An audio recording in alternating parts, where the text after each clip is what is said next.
Welcome to the Shema Podcast, the podcast for the perplexed, where Torah insights, intertwined through personal stories, as well as interviews with leading Torah scholars, demonstrate the empowering qualities of Torah and mitzvot. For more great Torah learning through Torch, the Torah Outreach Center of Houston, go to torchweb.org. Now to the show. I have someone very special with me today, and the way I want to introduce him is by talking about Parsha Yisro. Yisro was a remarkable individual. He was an advisor to Pharaoh, and the thing about Yisro is he was willing to leave the most prominent, prosperous, decadent society, having this top role, this very, comfortable, I'm sure, well-paid position, and when he saw it wasn't truth, he left. And Yisro is someone that always was pursuing truth. Most people go through life just accepting things the way they were taught. They accept whatever religion they were born into, whatever beliefs, habits, things just the way they are. They just go with the flow. They don't stop and question it. Yisro was different. He had something very special about him. And so he left Egypt and he went to Midian. And there he prospered once again. He pursued every type of idolatry possible, but he was pursuing truth. And when he saw that one idol wasn't right, he left it. And he went to another idol. And when he saw that wasn't true, he left that as well. And after the miracles and the 10 plagues in Egypt and the splitting of the Red Sea, all the nations knew about it. They heard about it and they were talking about it nonstop. But over time, they stopped talking about it a little less. The conversation became a little more mundane until they weren't talking about it at all. Yisro was different. When he heard it and he knew this is truth, this is the creator, this is the one that controls everything, he immediately took action. He changed himself and he went out to meet his son-in-law Moshe and daughter Zipporah and united with the Jewish people. And the reason this is such a fitting story is that person sitting across from me right now is, to me, the modern-day Yisro. So I want to introduce my dear friend, Rod Bryant. How are you? And I'm doing fantastic. Thank you. I'm honored that you would do this. I've been looking forward to doing this for quite some time. I had the thought in my head over a month ago when I was reading Yisro. I was like, I got to interview Rod. It's going to be amazing. So I want you to tell your story, if you would. Yeah, sounds good. First of all, I've had an infinity toward this great hero of biblical faith. I know a lot of people talk about Abraham and all of the accomplishments. Obviously, he's the father of a nation and of nations, but Yitro stands out as a man who pursued truth to its ultimate level. And look, there are some people in the world who cannot pursue it. They don't have maybe the psychological strength or the endurance to do it. I was raised up Christianity. I know what it was like to go to church 3 or 4 times a week. And I came to Houston to college, Bible college. And immediately, because I think it was the way I was raised, critical thinking was not something that was encouraged in Bible school. It's just not encouraged at all. So I came in like thinking, how could this be true? Some of the things they would say. And you would ask a question, and then they would give some sort of roundabout explanation, quoting tons of verses. And then when you go confirm the verses, you go, this still doesn't add up. I continue to do that. I went to seminary because my goal was to get my master's divinity and then go to military to be a chaplain. And during that period, I figured I'm going to learn everything I need to learn about the Bible in seminary, and that is actually not the truth. Seminary, equivalent of seminary level, master's level, Old Testament studies, as they would call it in Christianity, what we'd call Tanakh studies, is who wrote it, when, where, and how, and about the time period. That was just about it. They didn't get into critical textual. They couldn't. And obviously now I know why they couldn't do that, because if you go and get into the text, it would completely transform your thinking about your own religion, about what you do believe. And so that carried on. I came to Houston, went to work for the Houston Police Department. I decided I'm out. I'm not going to be involved with this anymore. Judaism was nowhere in my repertoire of thinking, nowhere. I started a small Bible study in my house with my kids and a couple of neighbors. And just out of the purpose of I've got to have some kind of constructive process for my children to learn. And within about, 3 months, we were running 25, 30 people in my living room in Huffman, Texas. So I said, well, let's move out of that, go to a hotel. And it went from a hotel to another building, eventually within 6 years, grown to almost 600 people. And at that point, I really was dragging a burden because you got to remember the truth seeker hadn't disappeared. And the success in, quote, Christian ministry had not tampered that at all. If anything, now it was more because I'm saying I'm responsible for these people. Like, I decided and I told the congregation we're going to do a year's worth of church history. And we're going to start from postmodern era and go all the way back to the very original. What is the most authentic is what I want to be. And they're like, oh, yay. They're all great. And we do that. And we uncovered the good, bad, and the ugly. And there's a lot of all of that. We get back to the Roman Catholic Church and how it was started, and then finding out that the only archaeology of anything with Christians is the Byzantine era, which totally blows this whole idea that they existed in the 2nd century or 1st century. The Byzantine area is around 280, somewhere around there. So many years after that. And then when we find out from factual intellectuals who, one I know very well is Roman Catholic, and he says, no, Roman Catholic Church is universal church. This what and Constantine wanted was to pull all the religions into one. So whether you worship the deity Helen or whatever, if you worship Mithra, if you're Christian, we're going to put them all together and make them all dovetail. A little bit of Jewish, a little bit of everything. And once I found that out, it wrecked my world. Because then I realized there's nothing authentic in Christianity that brings us back to the ancient scriptures. So I took a Hebrew course from Hebrew University, started reading, and my whole world crumbled. Now, remember, all of my budget, all of my finances, all of my everything I got from being a pastor and making significantly good money for a congregation that size.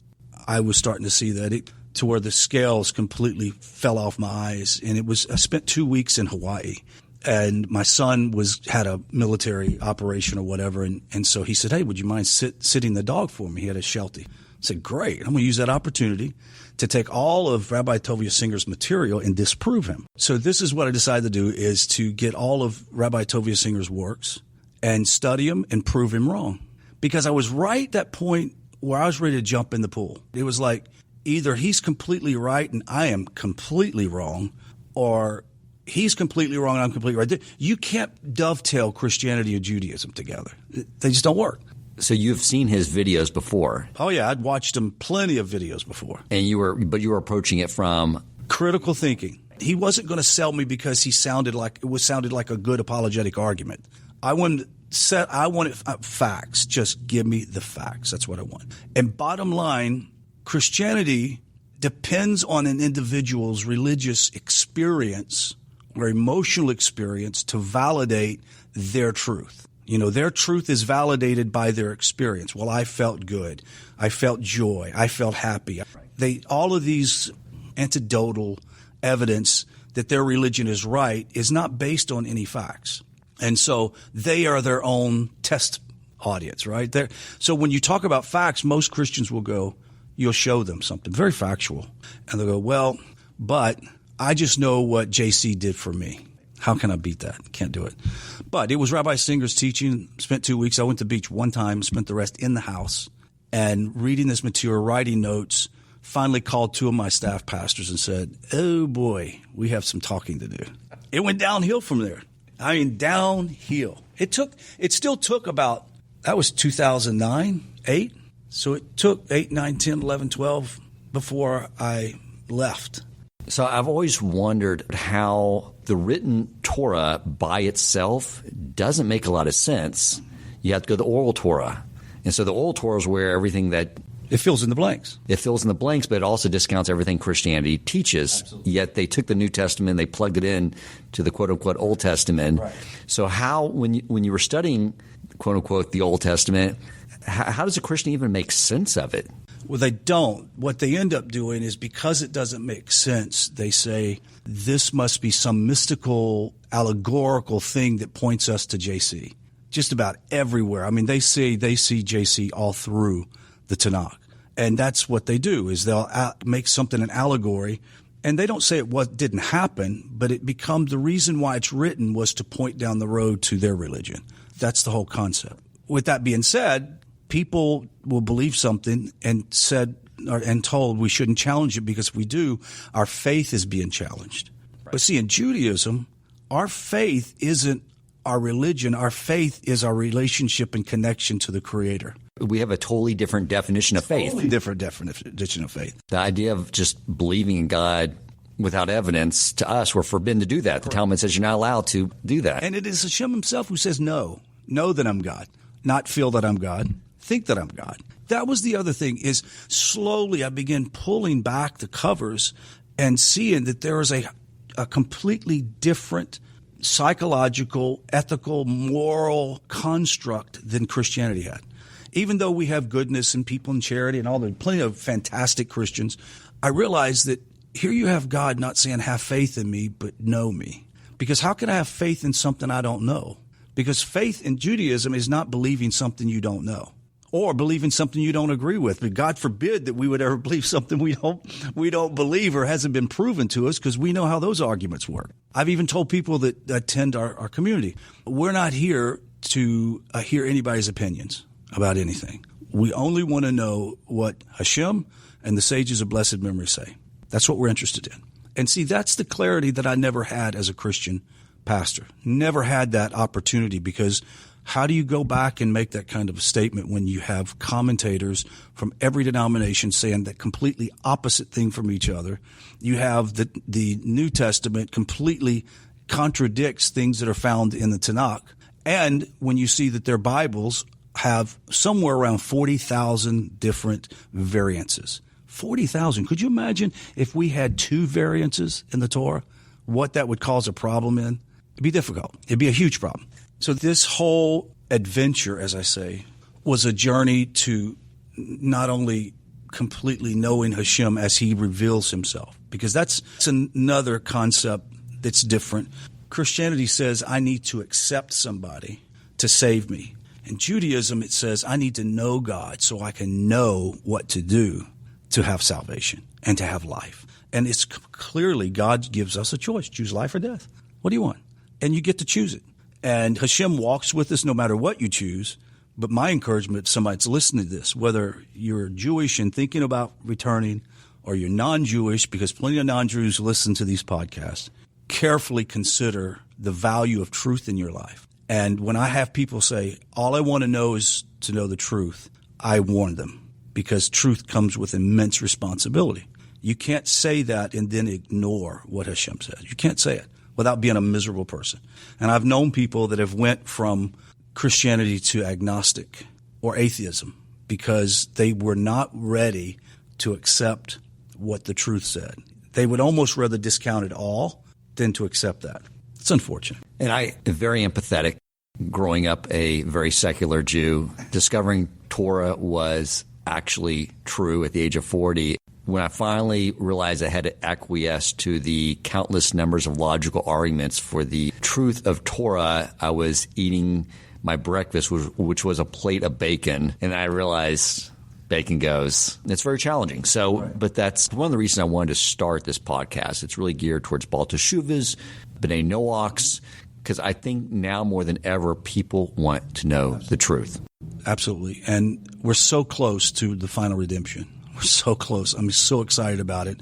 And I know that somebody listening to this and might not be particularly religious, might discount it as fanaticism. But too many things have happened in this country and the world that I have seen personally with my own eyes. Once again, completely theoretical, based on my opinion, which doesn't mean anything. But the whole point is I'm seeing firsthand how many people are coming out of Christianity to embrace Torah Judaism for the non-Jew. It's a huge number. And that's why now in Israel, some of the rabbis that sort of been knowing about this are now going, oh, goodness, we got to put some order to this. Like, we have to figure out, how do we start an organization that puts order to all this? We can't have these people all over the world accepting upon themselves Torah without giving them some instruction. It's a big thing right now. It had gotten to the point, I went and visited my rabbi in Israel, Rabbi Abraham ben Yaakov. and spent 2 weeks there in the Haredi community. It was a beautiful experience, right? And going to daven, it was incredible. And I got home. When I got home, it was like, I'm pulling the plug on this. Like, I can't do it. So I announced to the staff, this is what I'm going to do. I'm going to retire. All of you know that I've been on a journey.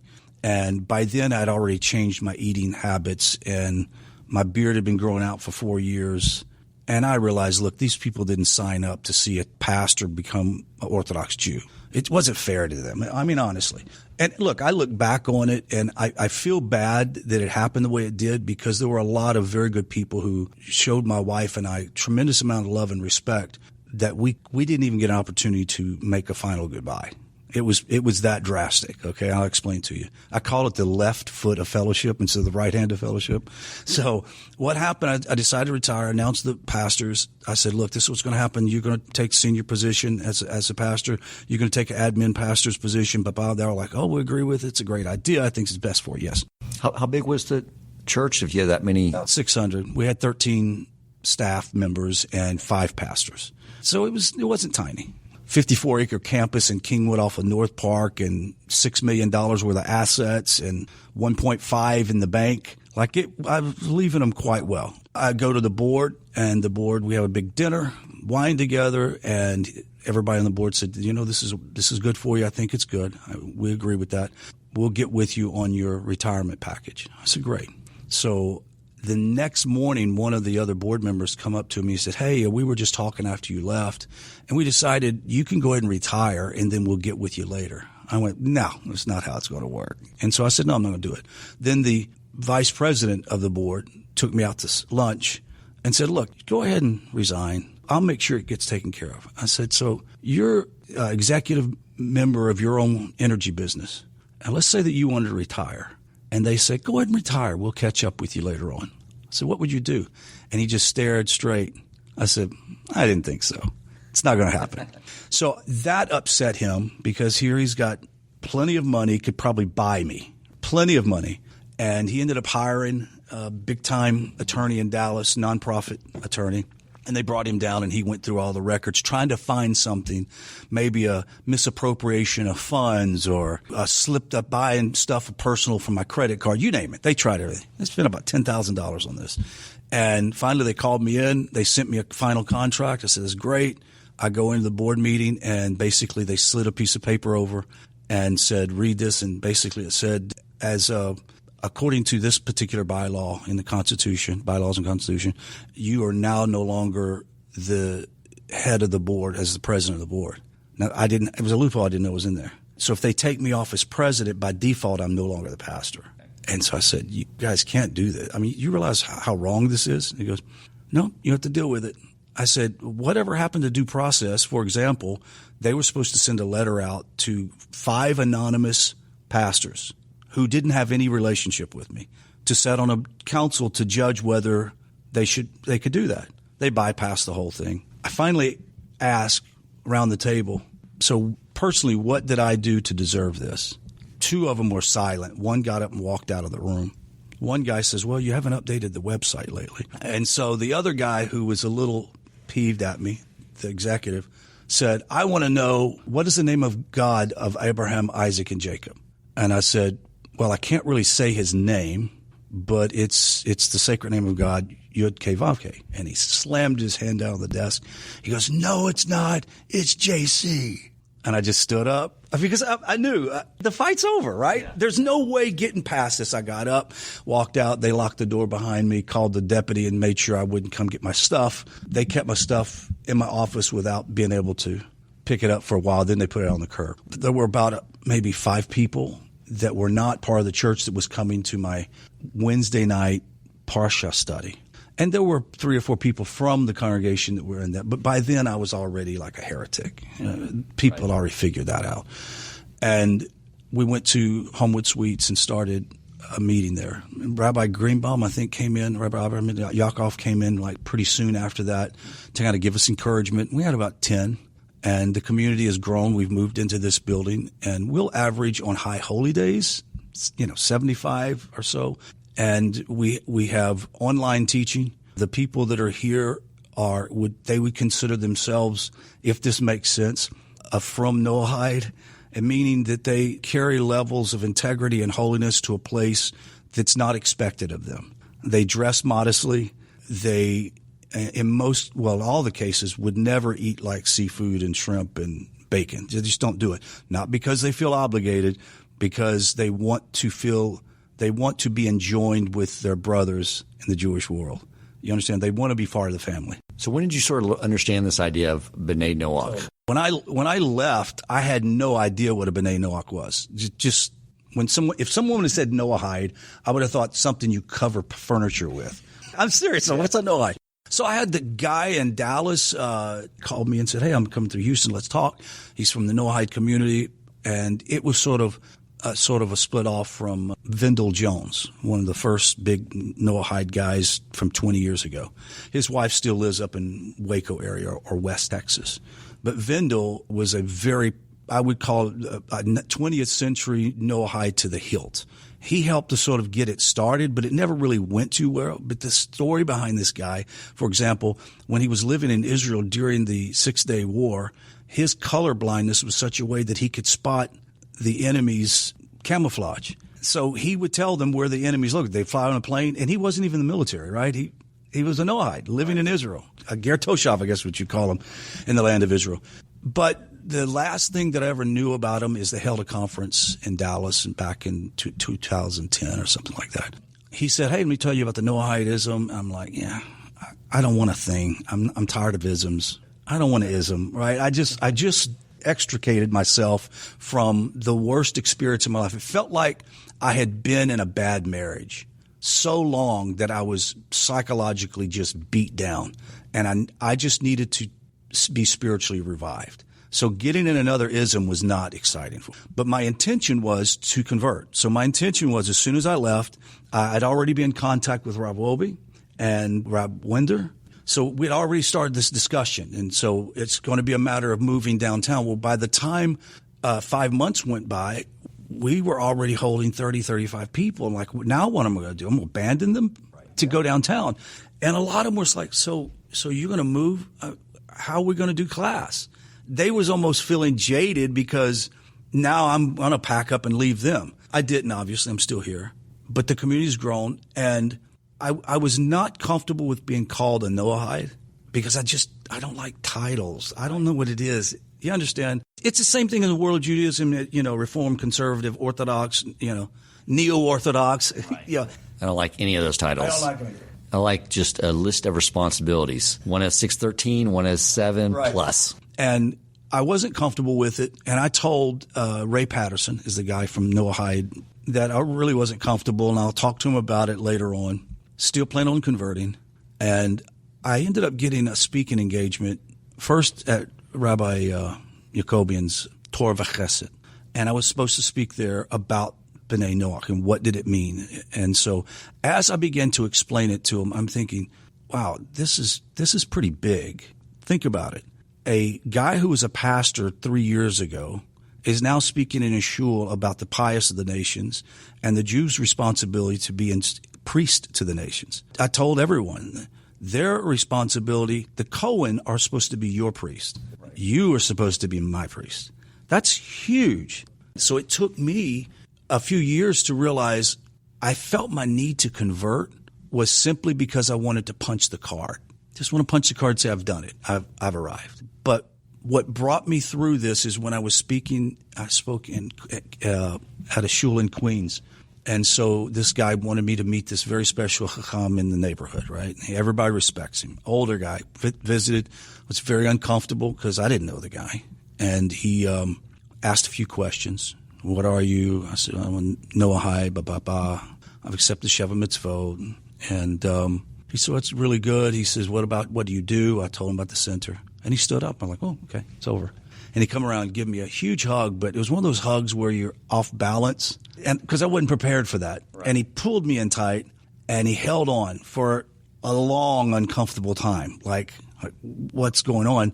Then he kissed me on the cheeks, both cheeks, and says, will you give me a bracha? And I went, Rabbi, please.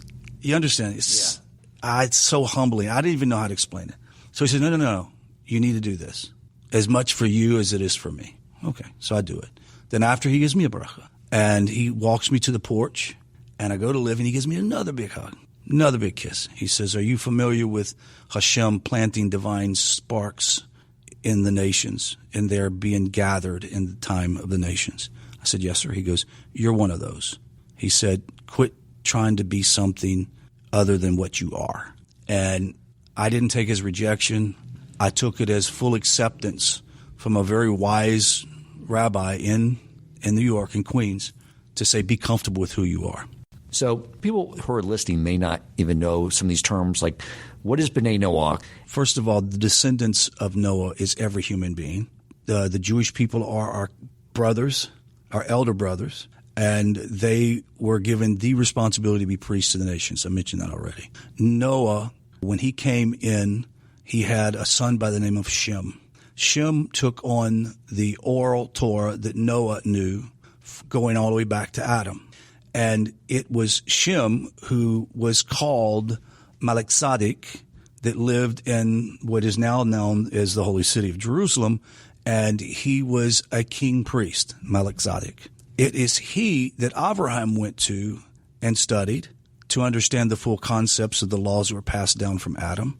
And it is then at that point where God says to Abraham, you've done all of my Torahs. It's like, that's incredible concept. Wait, Sinai didn't take place yet. What did he have? So he had this amazing oral Torah. And then we understand that Yaakov, after him presenting the sacrifice, his son on the altar, he leaves Isaac. I'm sorry, did I say Yaakov? I said Isaac.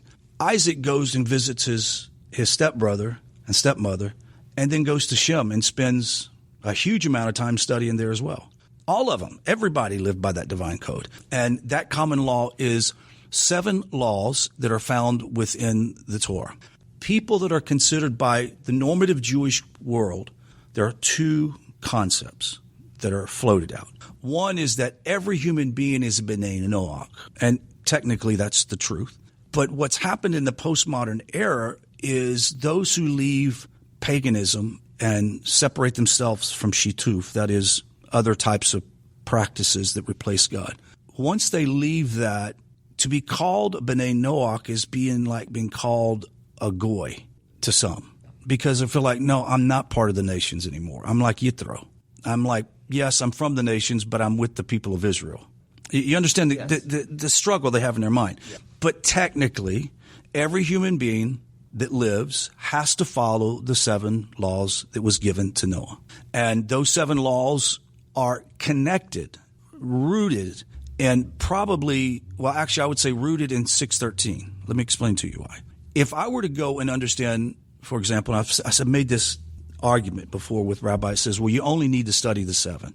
And I said, for example, if I'm told to stay away from sexual immorality, how would I know what that means? If I don't know. Especially if you watch TV, right. You'll have no idea. I have no idea. You have to hear Hashem say, this cannot be done with this. You can't do this. I mean, you have to know. So all of the pursuit of learning and study, even though the average person in the nations are not required by Hashem to study the Torah, just not required. And that's why so many wonderful people in the world have no idea they're B'nai Noach. They have no clue. They believe in one God.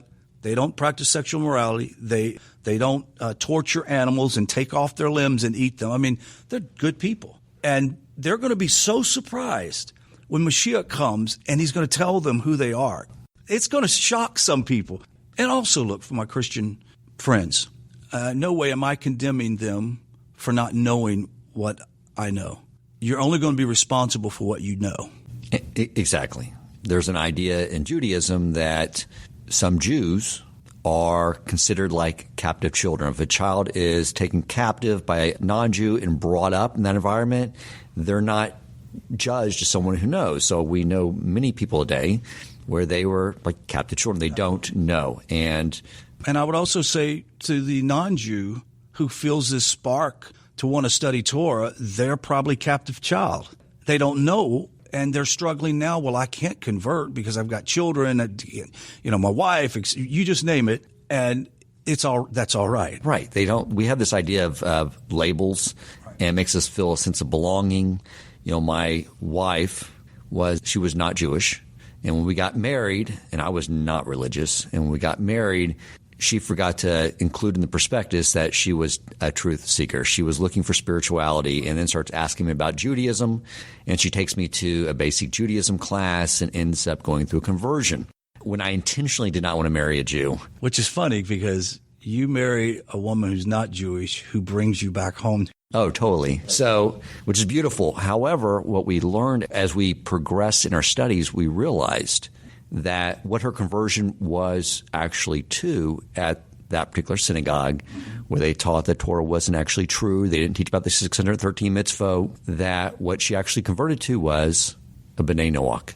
Because when she was asking about, when we were learning about all the mitzvot, I was like, well, I'm bound to this. I can't turn on light switches on Shabbos. But she was like, I didn't even know about this when I converted. I feel cheated. They didn't disclose this. I was like, then if that wasn't in the contractual arrangement you made, then you're not responsible. Right. I think there's an idea, too, like, well, if I don't have a label, then I'm not included and loved by a group of people, which is not true. Now we are moving forward in that process. She wants to convert, and so does my daughter, and actually take on the 613, but it's not a sense of – it's just taking on different responsibilities, taking on a different role. And I see it like if you look at any type of business organization, the CEO of the company, he created the company – it was his ideas. You sort of think about it as Hashem and His Torah. But even he knows the organization wouldn't exist if we didn't have me on sales and marketing. We didn't have the traders. We didn't have the personal compliance. Everyone is needed to make this organization run. One person's not better than the other. And that's the same way I see the B'nai Mitzvah versus the B'nai Noach. Absolutely. And you're 100% right. And so with that being said, coming to full reality of who you are, and I said this and I say it today a lot, don't be you Jewish, be Jewish. Be who you are. Love it. Be who Hashem made you to be. And look, we talked before we did the podcast. Would I want to convert if I had that opportunity right now? Yes.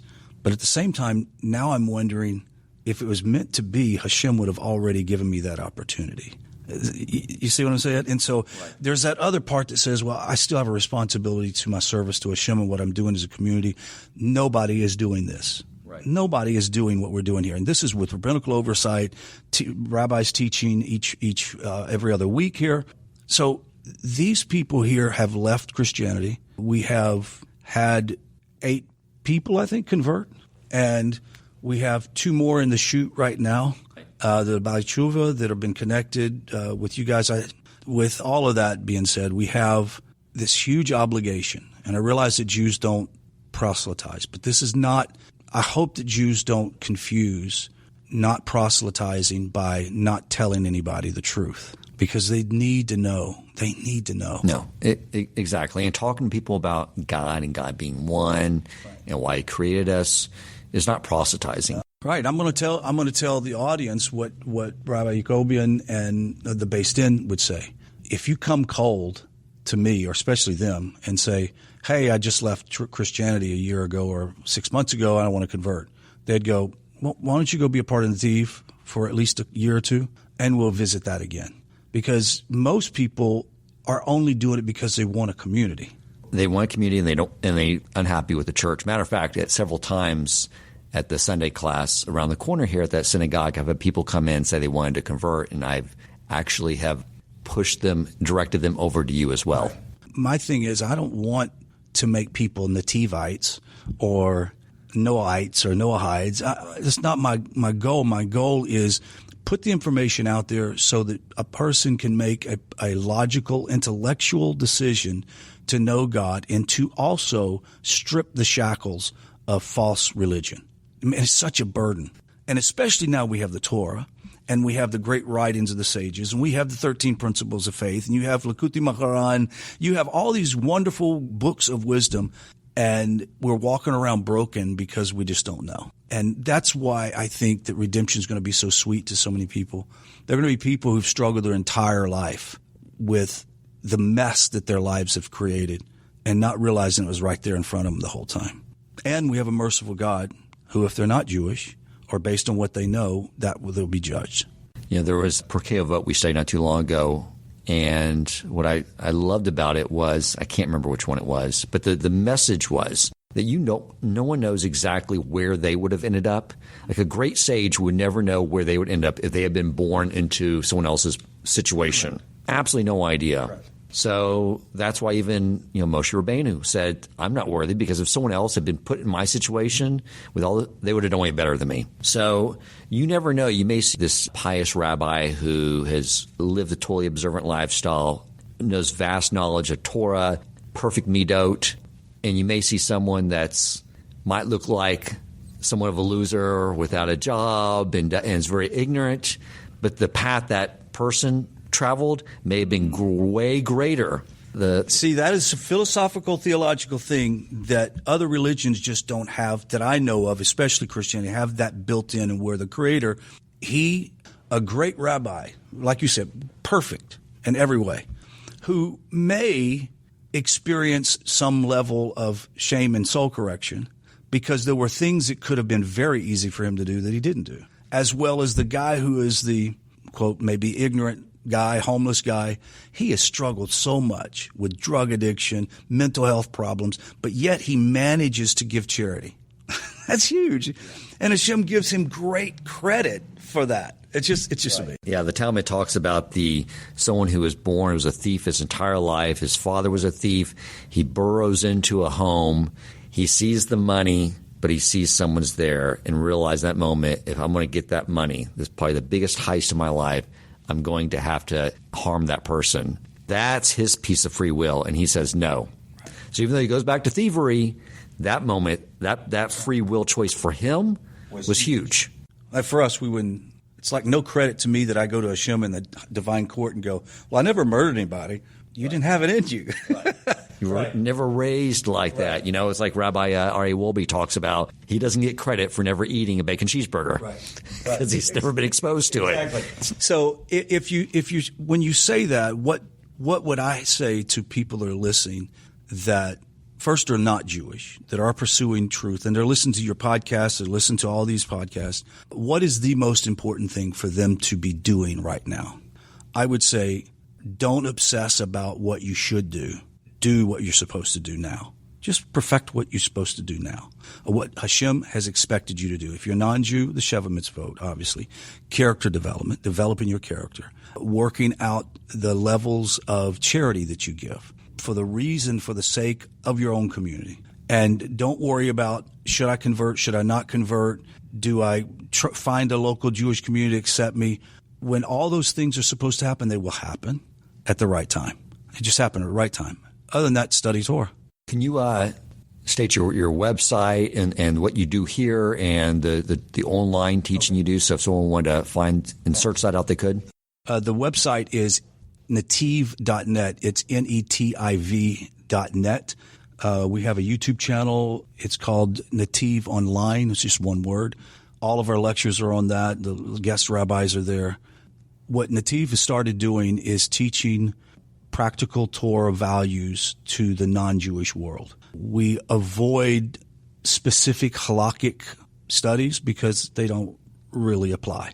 However, if we come across verses within the parsha that relates to a halakha, we'll say, well, this is where this halakha come from. It's a general education to say, oh, well, that's why they don't do this, or that's why the Jews do that. We also work very hard in the study of the parsha to connect the Sheva Mitzvot within the context of that. It's not always about that. But, for example, laws of nidah, which is purity for a woman, doesn't have any application to a non-Jewish woman. But at the same time, there are concepts of purity that are ethereal ideas that we should understand that if we're going to approach Hashem, then psychologically they could work on purities of their mind, purities of their action. And these are huge, valuable lessons, and it has nothing to do with them needing to go to a mikveh. Yeah, the idea is separation. Separation. That's just great marital advice. Absolutely. You said something a while ago, and I wanted to throw this in. When you talked about obligations, and you mentioned the CEO of a company, et cetera, et cetera. I try to explain this to individuals here that, for example, I was in the military, and if you came into the military as an officer, your obligations are completely different than the enlisted guy. Even though you both carry the same responsibilities as a common soldier, your responsibilities are different than the enlisted guys. And the enlisted guy has responsibilities that the officer doesn't have. And it's about distinction. And so when I understood, wow, for the first time, this has been 2 years ago, that when Hashem says, be holy as I am holy, I'm thinking, how is that possible? Like, how is that possible to be holy as his holiness is at such a level that word is not very explanatory. But then I realized, hold on a second. God is distinct. He's distinct. There is no other God. He is so distinct that nothing can contribute to him or take away from him. And if he's distinct, and now we know that his people are a chosen nation, distinct, then even within the nation are distinct individuals. The Kohanim, the Levites, the people. There are distinctions. Even the tribes had their own distinctions. And so with that being said, the B'nai Noach can stand in distinction away from the rest of the nations because they've become cognizant of God, they've been cognizant of the law, and they live by that. And that makes them distinct. So they are just as holy as a Kohen, but they don't have the same responsibilities. And that's the beautiful thing. When we find out when Hashem calls us and we stand before a court, if you've lived up to your fullest potential of who you are, then you've done your job, or at least tried. And this is another thing about Judaism I even get credit if I try and if I can't make it. That's huge. You can even pray for the desire to pursue a path. There's not a lot we have to do. All he's wanting to do is give us pleasure. He's just trying to give us that opportunity to feel like we're worthy of it. Absolutely. One last thing is the Jewish community in Houston is a very unique group. I'm not sure if it's a Southern thing, but they're just good quality people within the Jewish community. And I realize that not every community is perfect, but the Beis Din here and the rabbis here have thrown open their arms to this community. And for them, for example, in December, actually it was on January 1st, I think, we stood before a Beis Din and we declared ourselves as being rejecting Shituf and idolatry, and that as that document that we have really makes those group of people kosher in the Jewish community because they understand we know what we are supposed to do. Right. Does that make sense? And it doesn't mean that I can go to Crown Heights and just insert myself there without having to do it again there. You have to have a local Beis Din every time you go to a place. But these people felt for the first time like, wow, I'm a part of the people. Even though we have distinctions that are different, I'm part of the people. And my prayer is that the people that you reach that are Jewish, it's time to step up. Because I don't like to say this because we know the truth of the matter. Hashem needs you. All right? We can't contribute in everything, but you understand he doesn't give things without us at least pushing the buggy. Every great miraculous thing that happened in the scriptures, from Sinai to the Shekinah of Hashem in the temple, all started with their hands, all started with their feet. All the world is dependent on the Jewish people getting their act together. God willing, soon and very soon. Rod, I appreciate you being here and wish you continued prosperity and good health for you and your family and growth and continued success in what you're doing here for everyone that comes in these doors. If you enjoyed this episode, please consider supporting Torch so they can continue to spread Torah wisdom to the world by making a donation at torchweb.org and clicking donate in the top right corner of the page. And if you would like to get in contact with our host with comments, suggestions for future topics of learning, or questions for him or his guest rabbis, you may email him at president@torchweb.org.